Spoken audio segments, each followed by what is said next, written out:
Welcome to this video, students. Today we will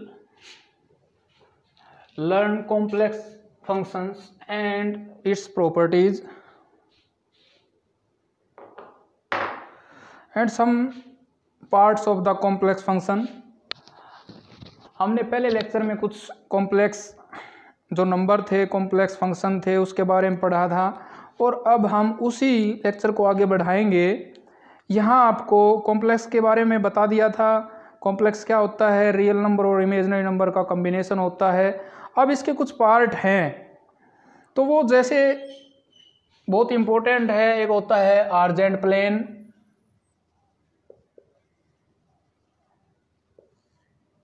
और polar form of the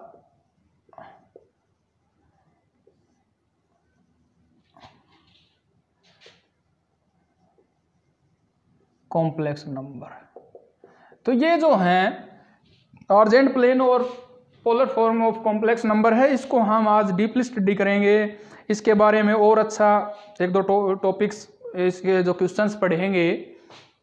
तो सबसे पहले हम इसको डिफाइन करेंगे। आर्जेंट प्लेन क्या होता है, जो पोलर फॉर्म होती है वो क्या होती है, या इसको जो पोलर रिप्रेजेंटेशन करेंगे वो किस प्रकार से करेंगे।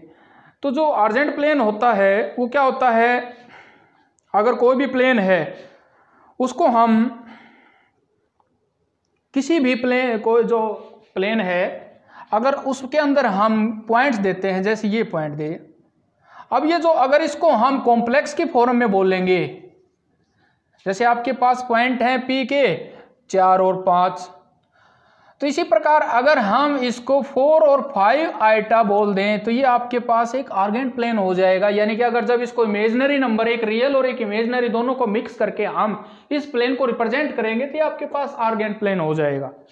तो यहाँ से अगर हम इसको और अच्छी तरीके से परिभाषित करें तो अगर हम यहाँ से और यहाँ तक की जो डिस्टेंस है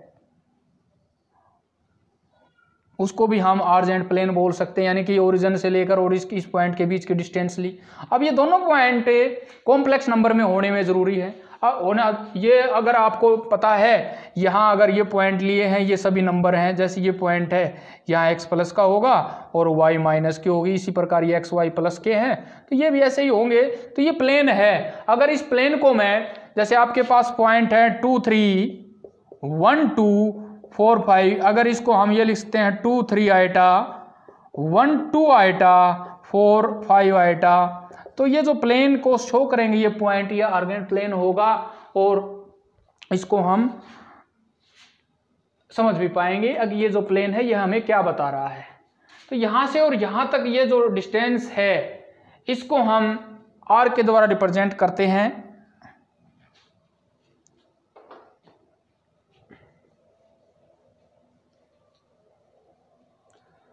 अब ये जो आर है आपके पास, ये आर एक डिस्टेंस है किसी भी पॉइंट की अपने ओरिजिन से।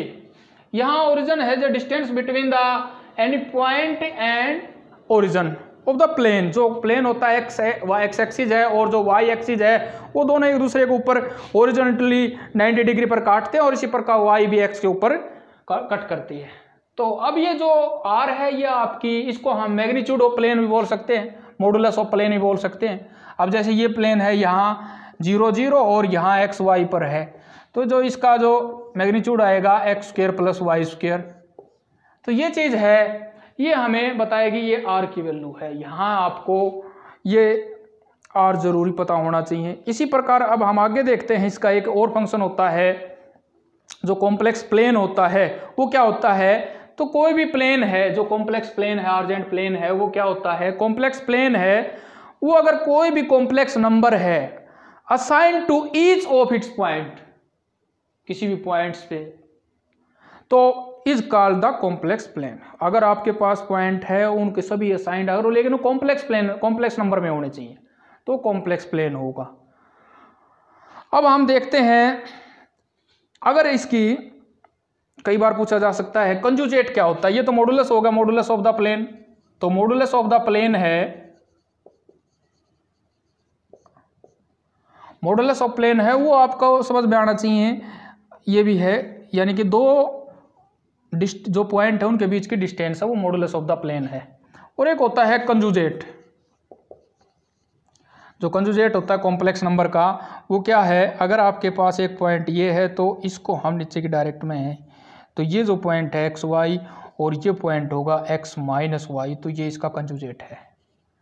तो ये दो पॉइंट है, ये आपको अच्छी तरह से सीख लेनी चाहिए, ये आगे काम आएंगे। इनका जो ग्राफ वगैरह है किस प्रकार बनता है, जो पोलर फॉर्म में या प्लेन में हम कॉम्प्लेक्स नंबर को किस प्रकार रिप्रेजेंट करेंगे। अब हम देखते हैं जो पोलर रिप्रेजेंटेशन है किसी भी कॉम्प्लेक्स नंबर का वो क्या होता है। तो उसके लिए हमें हमें यहाँ एक्स वाई पॉइंट की जरूरत थी, तो उसी प्रकार पोलर जो रिप्रेजेंटेशन करना है हमें, तो उसके लिए आपको एक मॉडुलस और एक इसका जो एम्पलीट्यूड है, जो एम्पलीट्यूड है थीटा, थीटा का मतलब ये जो आर है, ये जो पॉइंट पी लिया हमने एक्स वाई, ये एक्स एक्सिस के साथ कितना झुकाव पर है, कितना इसके साथ एंगल बना रहा है। तो यहां जो है जो P है वो एक uniquely determined by the order pair of the real number है, यूनिकली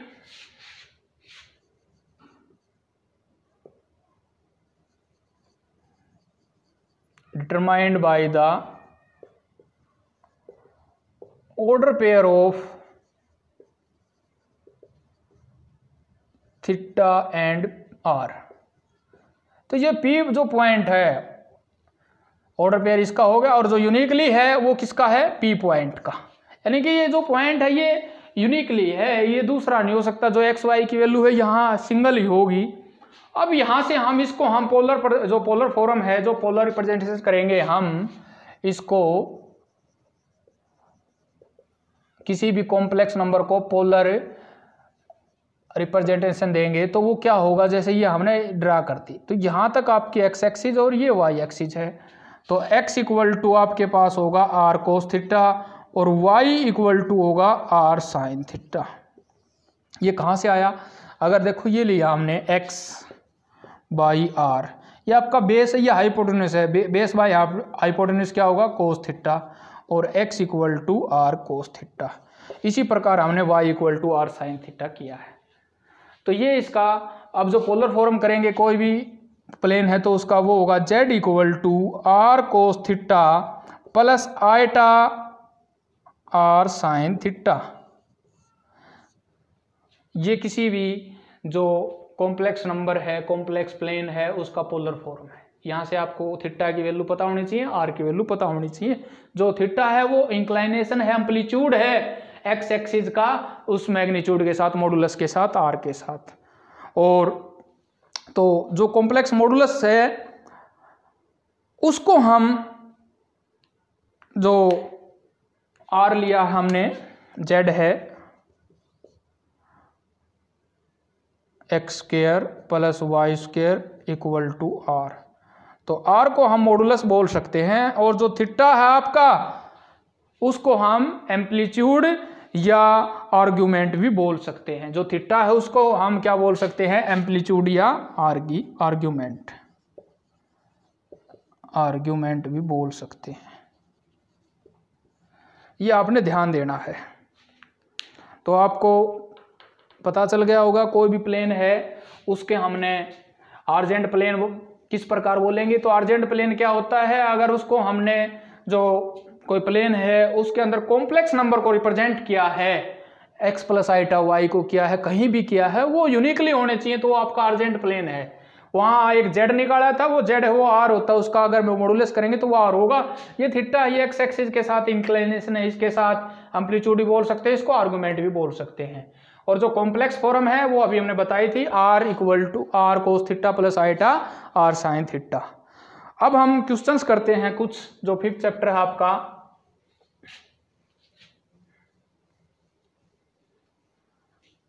तो 5th जो चैप्टर है उसके क्वेश्चन किए थे हमने, और 5.2 है जैसे, उसका सेकंड क्वेश्चन करते हैं हम। 5.2 एक्सरसाइज है जो, उसका सेकंड क्वेश्चन है, वो दे रखा है, find the modulus of given complex number, find the modulus and argument of given complex number. अब जो कॉम्प्लेक्स नंबर है वो आपको दिया है z equal to -3 plus iota. तो अगर हम इसको x प्लस आइटा y के फॉर्म में लिखते हैं तो आपके पास x हो गया -3 और y हुआ आपका 1, क्योंकि i के साथ जो आइटा है उसके साथ 1 मल्टीप्लाई है। अब हमने क्या करना है, यहां आपको एक तो मॉडुलस निकालना है और एक निकालना है इसका आर्ग्यूमेंट।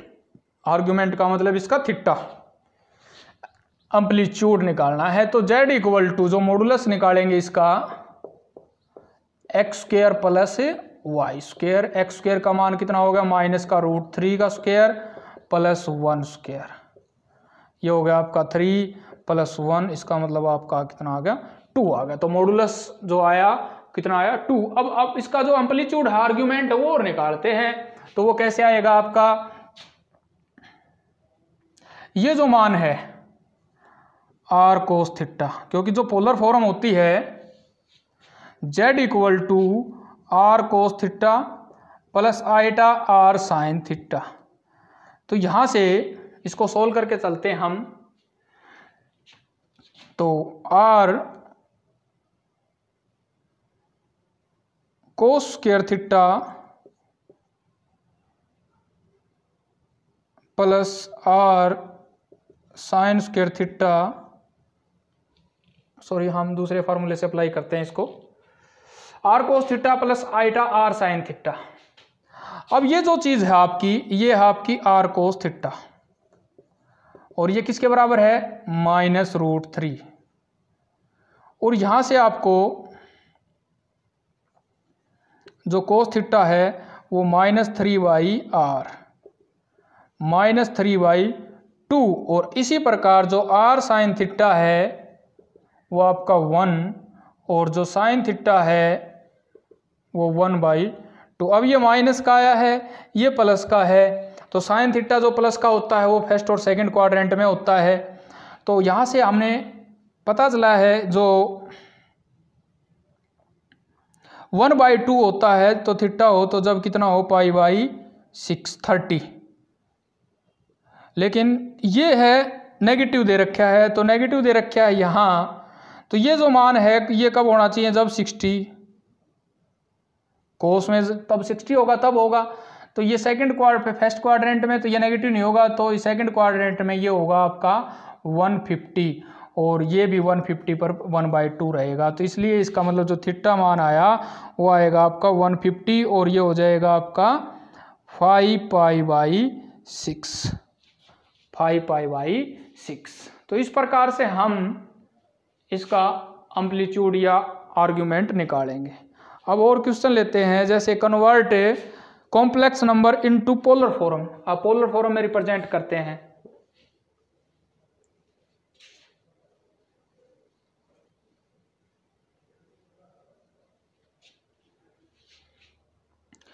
तो कोई फंक्शन लिया z इक्वल टू 1 - आइटा। अब जो पोलर फॉर्म है वो क्या है, r into cos theta plus iota sine theta. तो हमें यहाँ थीटे का पता होना चाहिए कितना होगा, और r है, जो r है आपका मॉडुलस है कॉम्प्लेक्स नंबर का, वो पता होना जरूरी है। और दूसरा आपको पता होना जरूरी है यहाँ जो एम्पलीट्यूड है वो क्या होगा। तो सबसे पहले तो हमने इसका z का मॉडुलस निकाला, r निकाला, वो आएगा आपके पास 1 का स्क्वायर माइनस 1 का स्क्वायर √2 आ गया। तो r का मान आपके पास आया √2। अब यहाँ √2 cos theta plus iota sine theta, तो √2 आ गया अपने पास। तो इसका मतलब r cos theta equal to r cos theta 1 और r साइन थीटा -1। अब अगर इससे हम डिवाइड करके भी निकाल सकते हैं, जैसे sine theta divide r sine theta divide by r cos theta equal to -1 ये कट गया यहाँ से, और टेंजेंट थीटा इक्वल टू -1 और थीटा इक्वल टू माइनस का π/4, थीटा माइनस का π/4।